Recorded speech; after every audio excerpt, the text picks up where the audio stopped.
The request I get from so many salons is we need to be more like that salon.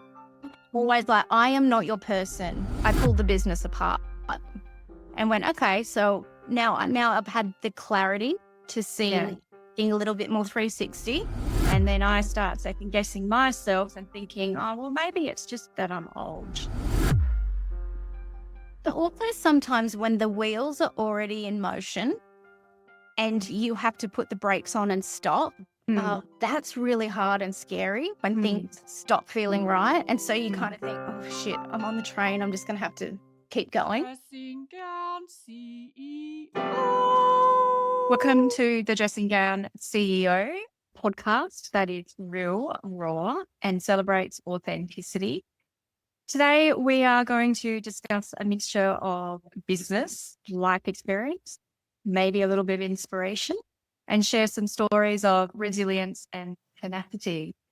I am your host, Emily Chardiello, and today I'm joined by someone who has worn many hats in our industry, from her beginnings as a hairdresser to building a powerhouse creative agency. It is the wonderful Hayley Mears. Welcome, Hayley. Wow. Thanks for having me. You're very welcome. I know it's a long intro, but you deserve a long intro. Thank you so much. Yeah. Well, really excited to have you aboard, Hayley. Aboard. Where does that come from? Ahoy, sailor. So you started out as a hairdresser and then you changed course. What made you want to start a media business instead? I didn't. That wasn't the plan. I was leaving hairdressing because I felt, well, I didn't like working with clients anymore. That was one of the main reasons. I felt like my anxiety around pleasing clients, it was really high and elevated. And the salon I was in at the time was, one of the best salons in Sydney with the most painful clients in Sydney. That said, also the most beautiful clients.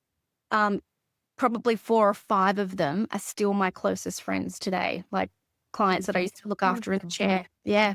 So, and that's going back 15 years since I left. But I decided I needed more of a challenge, and I had a client who really inspired me. And she is a documentary maker, and I get to work on all of her documentaries now, which is still pretty cool. Oh, amazing. And yeah, it is really amazing, actually. And I was like, I want to do what she does. Like, I want to feel like I'm leaving my mark in the world, and I want to create something. And I needed a really big new challenge. So I started a journalism degree, but I was still working in the salon. So I was a full-time uni student and full-time worker because I could juggle the hours a lot. But I was like 26. So it was okay as well. Like there's no kids or anything like that. So Yeah.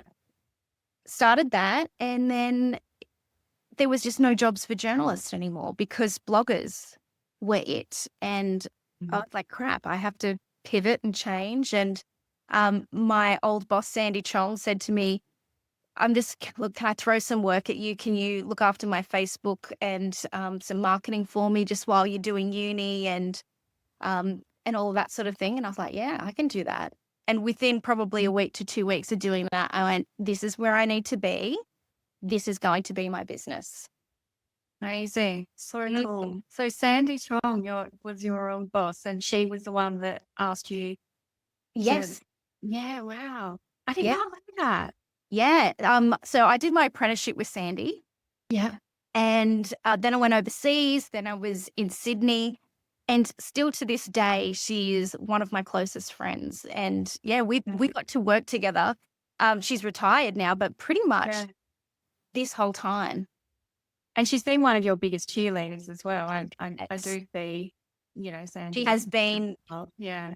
I mean, I would not have a career without her across any spectrum of what I do, whether it be hairdressing or, marketing. She built both of those for me. Yeah, incredible. And how did she know that you were skilled in those in that area? Look, I think one thing she said is, I want the voice of our brand Mm-hmm. in that social media space to come from a hairdresser. I want someone who knows the 12-hour days, the systems and operations that it takes to run a salon, but also the language that you use to communicate something to a client. Because you outsource that to an agency that doesn't get hairdressing and the language is just not going to be right.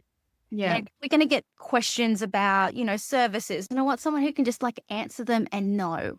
Mm-hmm. So I think that's why she leaned into me in that space. And it was such a good double skill set for me. Even now, I can look at a toner formula or, the structure of a haircut and know it and understand it.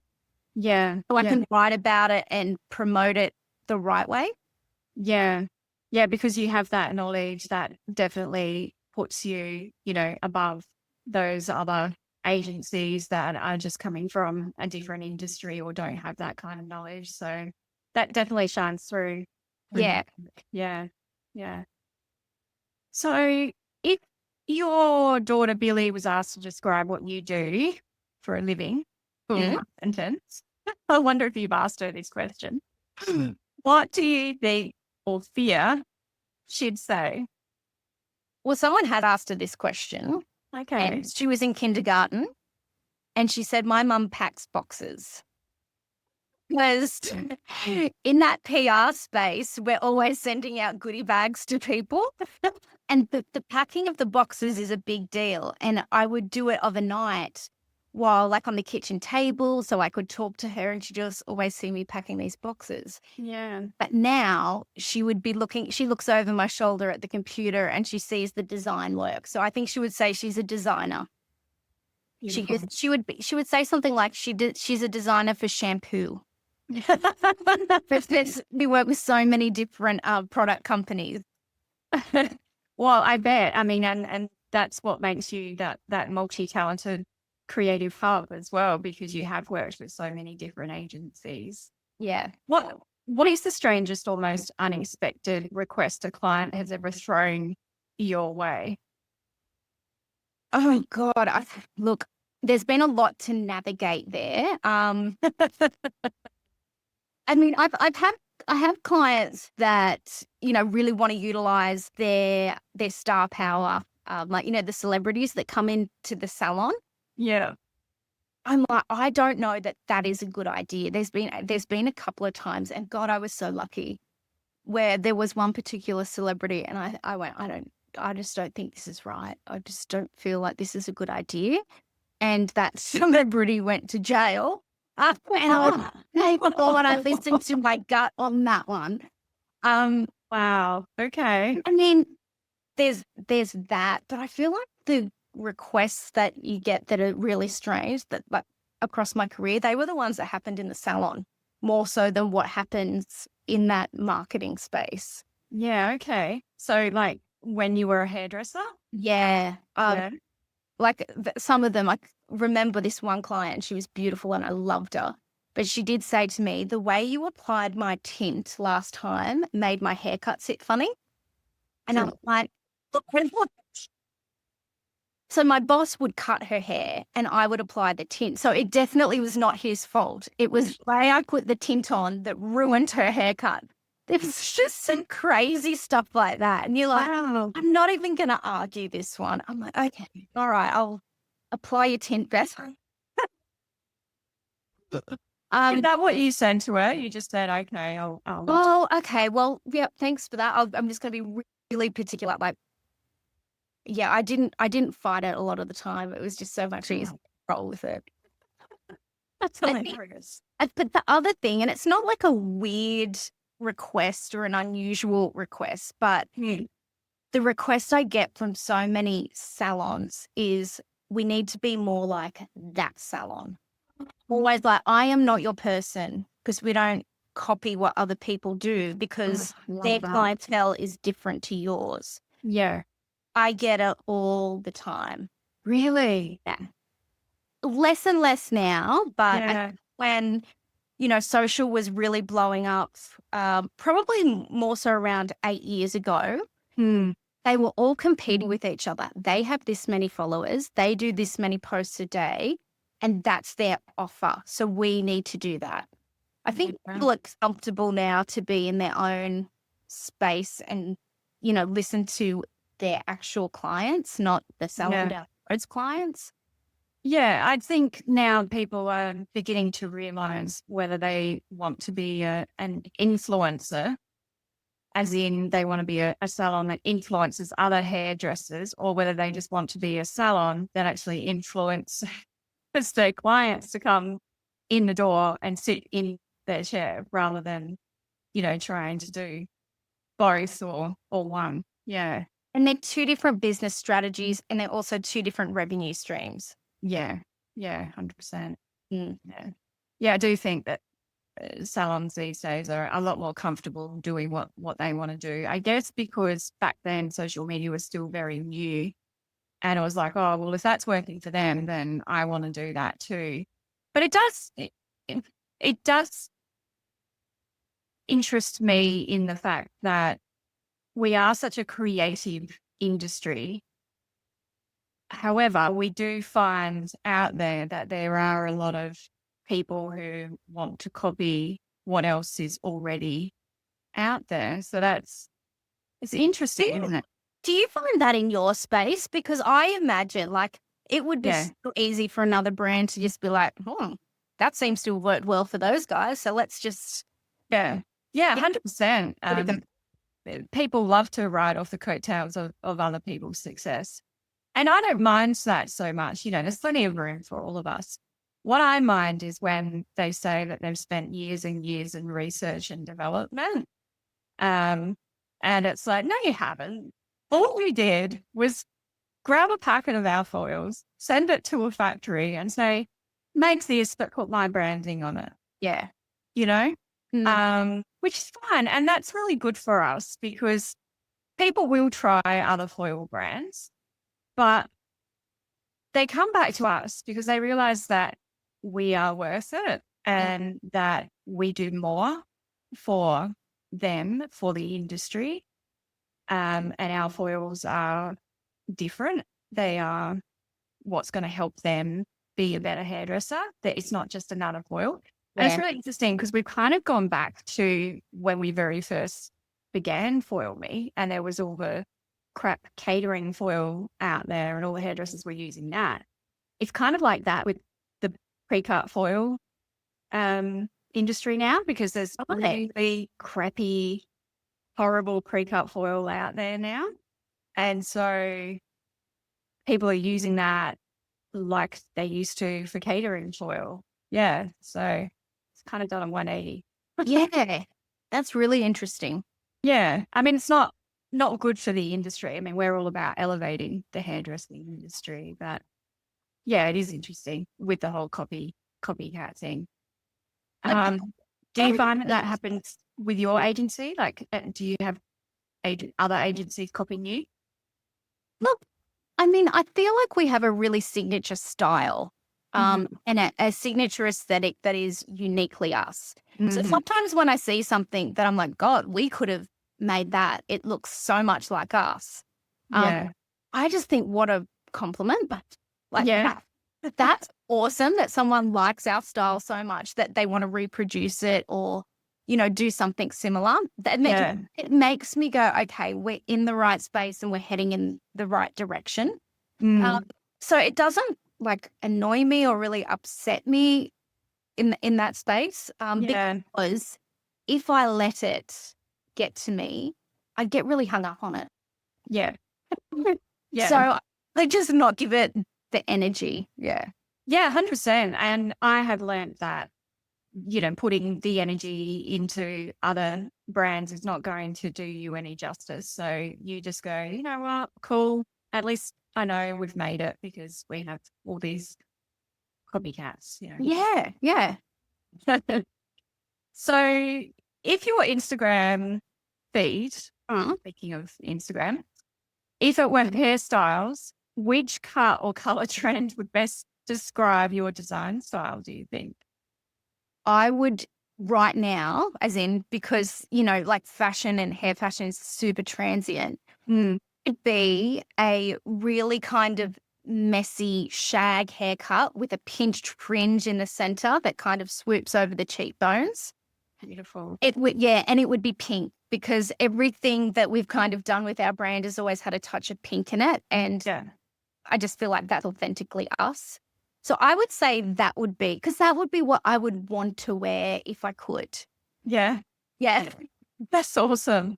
Yeah, I can totally see your branding in that kind In of that look, right? yeah, yeah, absolutely. Maybe pink with a few blonde highlights through or something. Yeah. Yeah. Yeah. So on your podcast, you've asked all sorts of questions of other people, but what's one question that you've secretly wanted someone to ask you? One thing that I don't ever get asked about, and I think it's probably like what does my life even look like outside of work?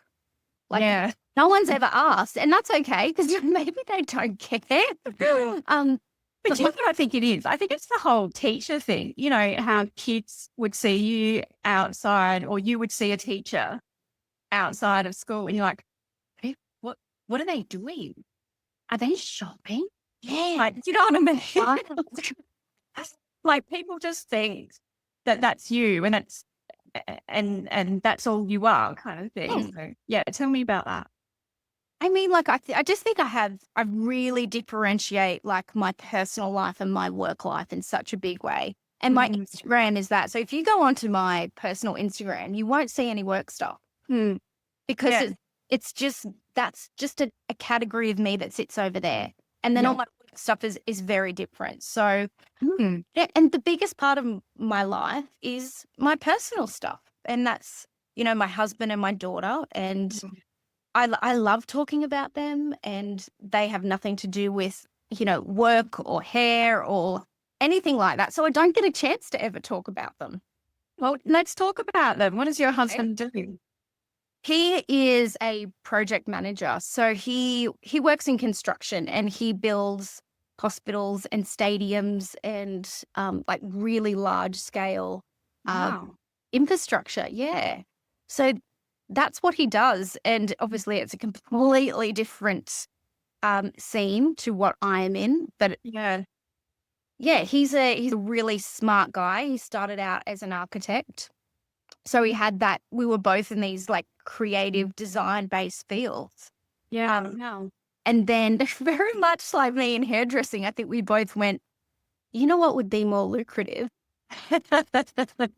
If we pivoted careers and kind of did something similar with the skill sets that we have, but Yeah.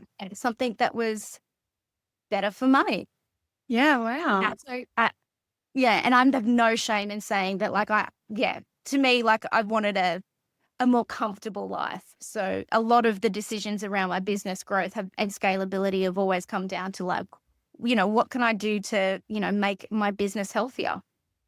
And there's nothing wrong with that. I think that Not. there is that kind of shame amongst business owners that you can't talk about how much you earn or the fact that you're in business because you do like to earn money. I think why can't it be a normal thing that you want financial freedom? I mean, who doesn't want financial freedom? So I think, yeah, as you get older, you become more and more comfortable around accepting that and not really caring what other people think in regards to that. Yeah, absolutely.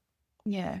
So your daughter, does she have a particular video game or what is she obsessed with that you have to pull her away from all the time? The summer I turned pretty. I've been watching that. I just started watching that. And I'm 44, so you know. So she's 11 and she is, I guess, the, you know, 2025 version of the quintessential preteen where she wants to save her money to go to Mecca. And this is a really interesting observation, which does come back to work, to see where the youth are spending their money and how much beauty and cosmetics is a really, really big part of that. have the luxury of being able to spend that kind of money on products at that age because they were not available to us. I mean, you'd go to David Jones and have Elizabeth Arden or, a classic beauty line that was for older ladies. But, Mecca and Sephora have this range of dynamic, interesting, fun, youthful brands. It's an exploding market. So in the hair world, what does that tell us about where we're going? I mean, they're our next generation of clients and they're happy to spend and they love it. Yeah. Yeah, they're saving up for it, aren't they? Yeah. Wow. Just a disclaimer, guys. Sephora and Mecca are not paying me. Definitely not. or Hayley. They can pay me if that's what. Yes, please do. Does anyone want to sponsor? So when you swap out a CEO hat for mum or wife, what's one quirky, doesn't even have to be quirky, but what's one ritual that helps you stay grounded with your family? My ritual is my husband and I, most Friday nights, we have a date night. Beautiful. And it is the best part of my week. It's so lovely because we've got a bar just down the road from where we live. It's walking distance and we walk and get a table every Friday night and we have a few drinks and, a bite to eat. And it's that one time of the week where we don't look at the phone. Yep. We just actually break down more granular stuff about what happened across our week. And then once I've got that, I've got more ability to understand the bigger picture of what's happening in his work life and, like all of the things. And, we talk about, we both exercise every day. So like, he'll be like, okay, so I listened to this really good podcast while I was at the gym and then he'll recommend that to me. I feel like if we didn't carve out the time and the space to have that direct conversation, the stuff we just wouldn't communicate on because we both are exhausted of a night. And it just doesn't, we just don't have those conversations. So that would be it. But, the three of us as a family, we go to Bali every single year at Christmas for a family holiday for a month. And we love that. So like we do have a lot of little traditions or, family things that we do fairly regularly that just keep us grounded and centered. And they're really lovely rituals. I love that. So when did that start, you going on like weekly dates? That not many married people go on dates as it is, but weekly, that's impressive. It started when Billy was basically old enough to be okay, to look after herself or the time she's at a friend's place on a Friday night. And that really opened up that opportunity for us. Also, having one kid, you've got two, it's a different kind of juggle. Yeah. I think when the sleepovers started so regularly, and sometimes the sleepovers will be at our place, and so it becomes the Saturday night and we get a babysitter or whatever. But it's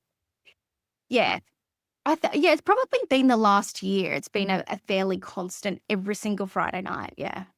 I love that. And where did you meet your husband? Oh my God. And when?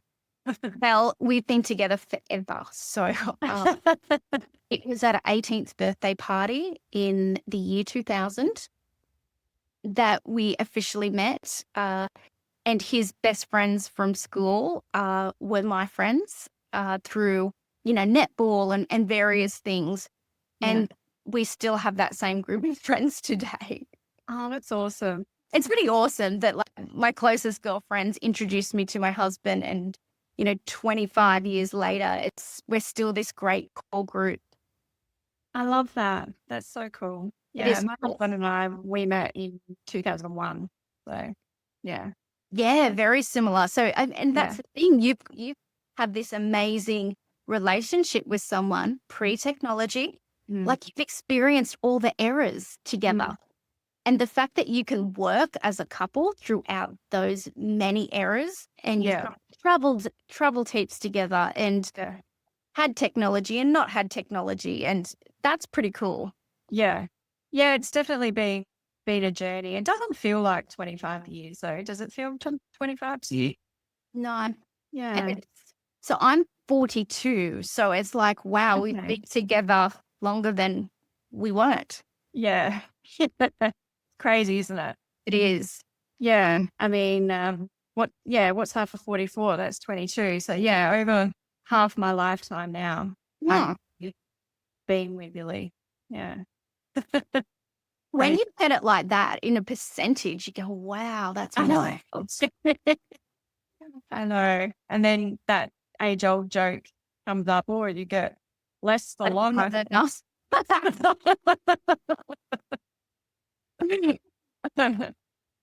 So let's get back to business. Okay. You are about to start a photography studio. Where Yeah. has that come from? Well, I can't take any credit for the photography studio. One of the girls on my team is an amazing photographer. She's really, really good. Yeah. And she has set up a studio at home. And she was like, I think that like there's so many clients that have products, but the photos they send us are just never, they're not conducive to how we can showcase what the product does. And she said, what if like, you just send me the products, she shoots them at home, and, we come up with this beautiful book of assets and images for clients. So Amazing. what's been great about that is when you've had a team member Stasha's been with me for maybe like 8 years, maybe even 9 years. I love that I've been able to give her a piece of the business that is hers. Like, this is your chapter or your little portion of the business that you get to run all by yourself, and it's yours. Because when you've got someone with such an amazing skill set, you don't want to lose them, but you have to grow them. Yeah. Finding a place for them to grow where they can still be a part of your business but have their own autonomy, that's a hard thing to do. That's when you lose good people, because they're like, I have to go do my own thing, just like what we did, right? Yeah. Yeah, that's so interesting because I have a in-house photographer, Grace, and she takes all of I'm not sure if you've seen them, but yeah, every time we have a new collection, she will do the styled photos. She comes up with the ideas. She runs them by me, but normally her ideas are amazing, and what she comes up with is incredible as well. And I have felt like guilty because the last couple of times she's done the shoots, I haven't been there. But the way that you're talking about it is she probably really loves the fact that I'm not that I'm not there.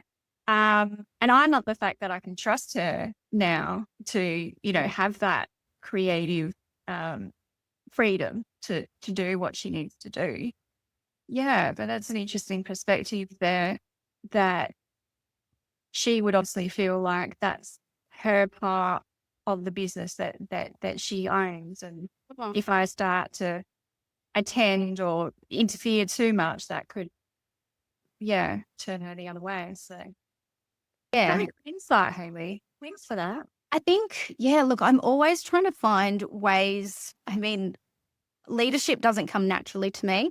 So if I can find a way where I can just completely fill the cup of my team in a way that works for them, but also works for us, I'm always looking for those kind of answers, because, the culture, I think probably the last 18 months, I've realized how important team culture is and brand culture. I just kind of plodded along before and it just never gave it a whole heap of thought. And now I'm really into just developing them because I don't want to lose them. They're all amazing. Yeah. How many people do you have on your team? I think we're about 7. Okay. Wow. Yeah. Well done. I mean, that is the pinnacle of leadership, is allowing your team to be autonomous and giving them that trust to be themselves, to have that part of themselves in business as well. So that's awesome. Yeah. Yeah. How many have you got on your team? About the same? We used to, yeah. And then we realized that just because we're growing in people doesn't mean that we're successful. you know, like when you first start a business and you see it on TV or you see it in the media that, oh, this business has grown to 500 people, and you think, wow, what a really successful business. But then when you actually have your own business and you really get into the financials of it and you really understand how to run a business without losing all of that profit, you realize, oh, actually, you know what? We don't need so many people to be successful. You're actually successful with your your net profit percentage at the end of the quarter or at the end of the month. You know, it's not about how big your team is. So yeah, gradually we've just kind of been amalgamating our team, and a lot of our team members, they have their skill set is multifaceted. So um, we haven't really need to keep growing it and growing it. Yeah. But also we're in this time where, and it might not be a popular opinion for a lot of people, but we have AI as a tool. If Mhm. we harness that correctly, Yeah. our profitability has the best potential it's actually ever had, because we can get our team to work with the AI. So it's like we've got double the team, Yeah. we don't have that same output. And Yeah. it's what I'm very busy learning how to introduce that into what we do for our benefit, for our clients' benefit, for the team so that they can upskill. And I don't think it's something to be scared of. I think like even salons, like the virtual receptionist done through AI. I mean, sorry for anyone who, mans a front desk, that I'm not saying you're out of your job, but I'm just saying the way that you assign the tasks that you do within the business will change, Mm-hmm.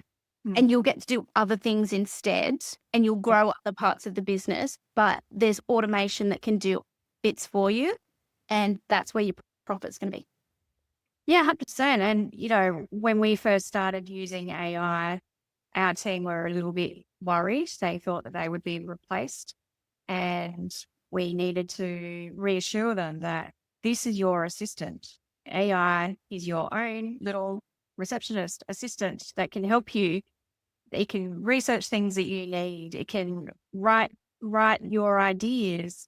It's not replacing you. It cannot replace you, but it can assist you. So I think that's very important for business owners to realize that, you know, if you can introduce it to your team, but it's how you talk about it with your team for sure. Yeah.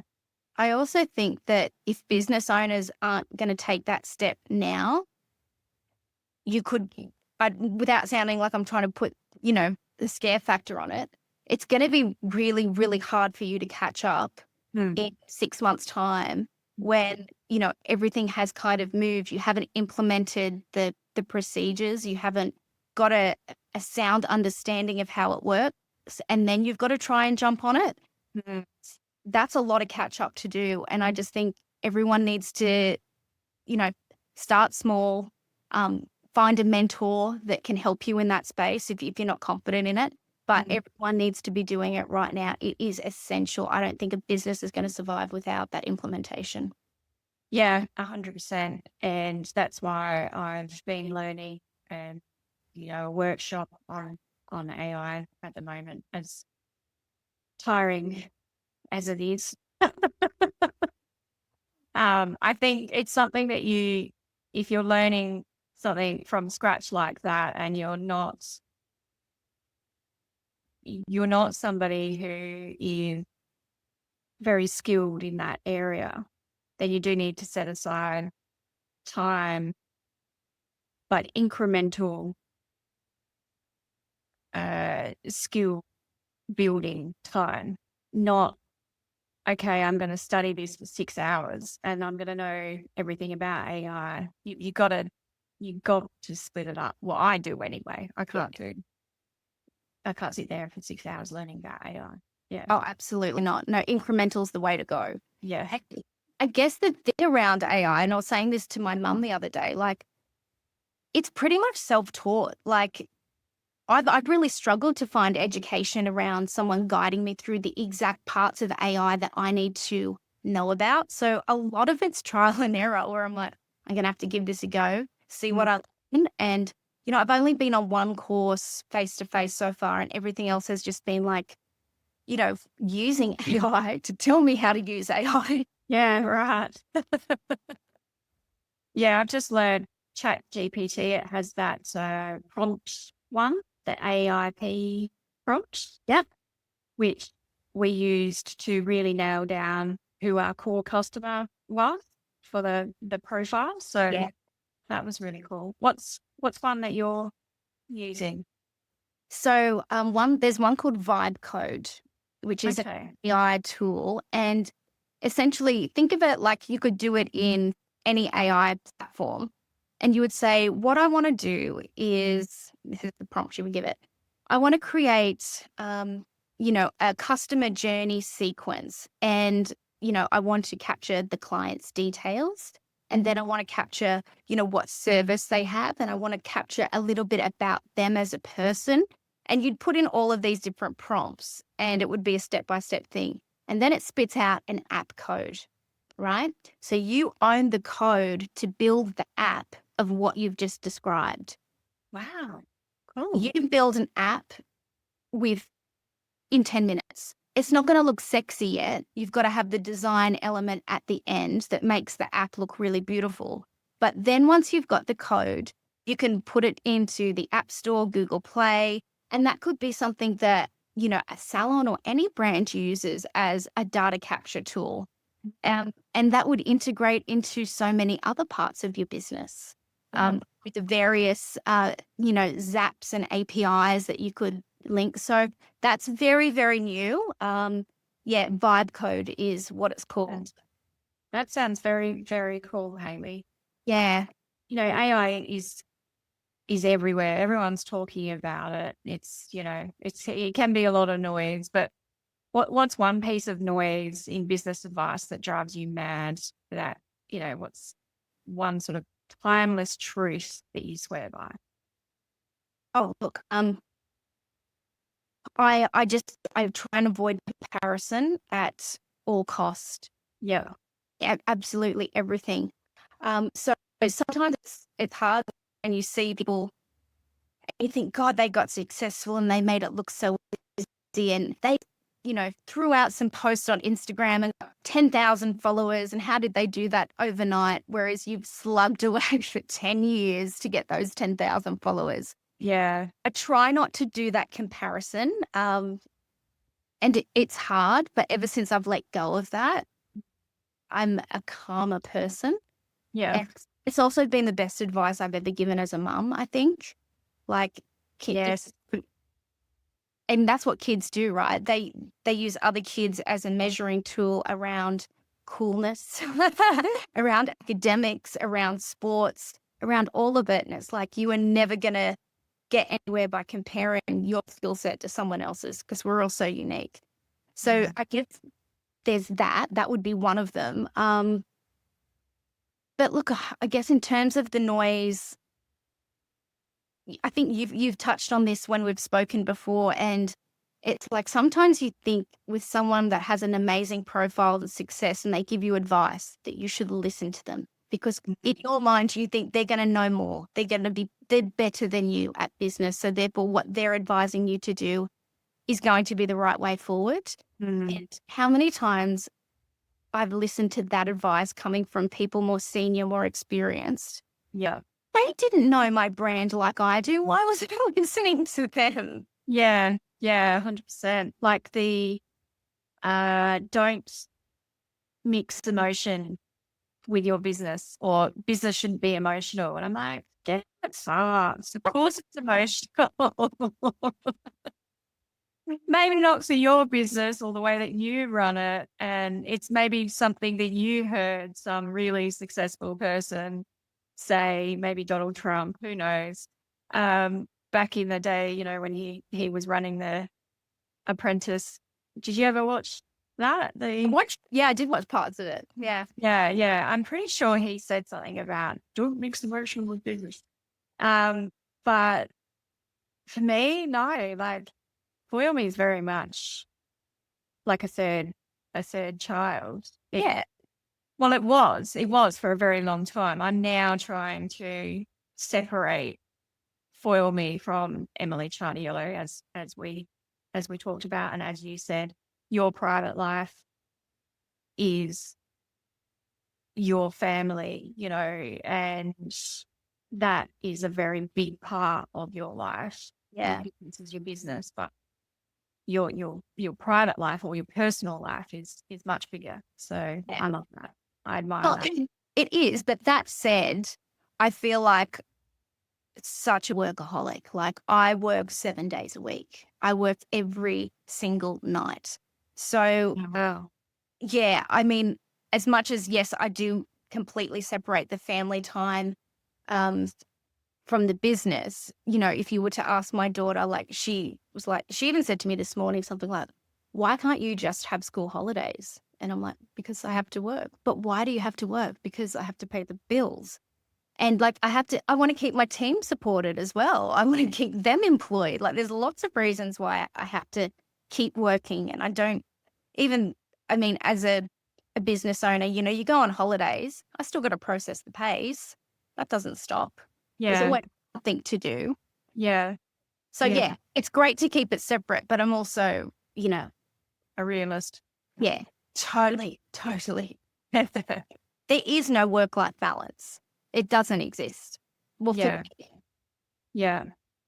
Yeah. I mean, it's interesting you're saying that, because that is someone I used to be, and I've really worked hard to make sure that I do have my me time. So when I am on holidays, I will play video games. I will garden. I will yeah, I play video games. Um I'll do anything that doesn't surround Foil Me, because if I have that break from my business, I find that my creative ability, Is so much heightened. yeah, when I come back. Yeah, Absolutely. yeah, That is so true. Like yeah, every time I do have a holiday, even if I'm, still working an hour a day, yeah. my ideas fire far more rapidly. Mm, Even at the end of the holiday, I'm kind of like, I've got all the ideas. I want to implement them before I forget them. yeah, And I think that's how creative brains work. yeah, yeah, absolutely. I think you can get creative burnout for sure. So it's really, Yeah. yeah, to have that break. So in regards to your many hats, now talking about breaks, you've got your social media, your website, your education, your graphics, your mentoring, your parenting, your wifing. What is your go-to way to refuel the creative tank when it's running low? It's a holiday. Yeah. It's like I have to actually get out of, I mean, I prefer to get out of Australia overseas, but I have to get out of my routine completely. I have to really break a cycle. Yeah. And so in July this year, we went to the Maldives, and that was the first time I had ever put an auto reply on my email that just said, "Just don't bother me." Pretty much. This is my team. They are on hand. But guess what? Unless it's an absolute emergency, I'm just not going to answer. Yeah. Normally, I'm so apologetic. Like, yes, I'm on holidays, but just WhatsApp me if you need anything. Oh, really? Yeah, I used to do it. I'm such a people pleaser. Where I was like, nope. And it was pretty magical. Yeah, I bet. Have that break. It was actually really, really hard to get back into the zone, I found, because I disconnected so much. That's great. That's really Yeah. good. And you know what you discover by empowering your team when you're away is you can discover what's broken. Yes. So when you don't have that break and you're constantly in there and you're constantly trying to prevent things from breaking or putting out those fires, Uh-huh. it's great to actually be able to see, okay, so this broke while I was gone. Let's make sure that that doesn't happen the next time. And so each time you're learning more and more about your business when you're not actually in your business. So, Absolutely. yeah. Absolutely. I mean, and that was one of the things that kind of happened at the end of that break was I pulled the business apart and went, okay, so now I've had the clarity to Yeah. see being a little bit more 360. Mm. I had the time for the ideas to actually come. And so piece by piece, I haven't wanted to do it all at once because the team would freak out. But I'd be like, okay, so we restructure, how we assign tasks and how we manage workflow here. Yeah. And, once we've got that sorted, we'll attack the next bit. And it's going to be it's going to take 6 months. And then we'll probably have to do it again in 18 months time. Yeah. 100%. I mean, that's the thing with business is if you're not changing, if you're not evolving, then you're remaining stagnant, aren't you? And then you're just going to be left and left behind. Absolutely. Yeah. And that's that AI piece coming in again. I'm scared because I can see the potential for people that I love working with, that it's not ready to go into that AI space. I can see them struggling a lot in the future. Yeah. Yeah. Well, I mean, that is something that as leaders, we need to let our team know that this is where we're going with our business. And as much as I love you and you've been here right from the beginning, if you can't come along with me, then this business doesn't suit you anymore and Yeah. you're going somewhere else. Yeah. And that's something we've been doing gradually over the last couple of years as well. Yeah. Yeah. Do you lean into the instinct of it all quite a bit? Do you get a bit of a gut feel? I asked that to Hilton the other day and she was like, no, I don't listen to instinct. I was like, oh, you're the first person that's ever said no. That's interesting, yeah. Because I would have thought she had a lot of intuition, a lot of instinct. I thought so too. And she was like, Yeah. "No, because if I listened to every little voice that said, no, that's not a good idea, I'd back away from so many opportunities. So I just always go in. And as soon as it feels really wrong, I step back out." That's interesting. It is. I think that's not a bad way of looking at things. I think with instincts, for me, it's more intuition. So I have done things where I've entered collaborations or other pursuits in my business where I have felt, no, this is wrong. But then I have also had someone else say, oh, but there's this and there's that benefit and this will be really great for me. And then I start second guessing myself and thinking, oh, well, maybe it's just that I'm old. But also sometimes when the wheels are already in motion and you have to put the brakes on and stop, that's really hard and scary when things stop feeling right. And so you kind of think, oh, shit, I'm on the train. I'm just going to have to keep going. Yeah. And then you don't stop that train until you're like, okay, this is really something I need to get off. This train needs to stop right now. Yeah. I think in regards to intuition, I think you should always follow intuition. However, if you are already into that decision that you're like, I'm not sure, just keep going, because what will end up happening is what's supposed to happen. We all learn from our failures, we learn from our mistakes, and nothing I have done in the past I haven't learned from, That's so true. Yeah.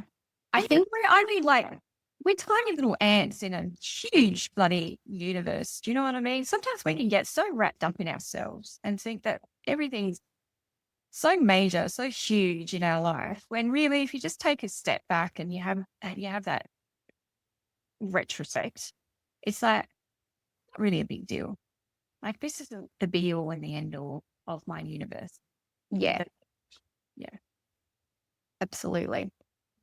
And I think probably your intuition would come from being someone that, understands like, what it's like to tap into your subconscious mind as someone who practices, breath work and meditation. I think that really heightens your intuition as well. Yeah. Yeah. 100%.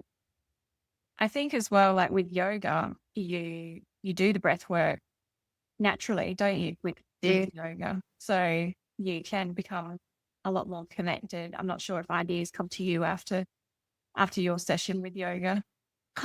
They come to me in flow if Mhm. if I'm in a really good flow state. And I have a terrible problem where I have great ideas and I forget them. But if it's a really good idea, I don't forget it. So Yeah. yeah, a lot of the time when I'm in my yoga practice and, in that meditative state, Mm. the best ideas come to me. And I was like, oh God, why didn't I think of that before? It was right in front of me. Yeah. Yeah, because your mind is clear then, isn't it? You don't have all this other stuff going on, the noise. Yeah.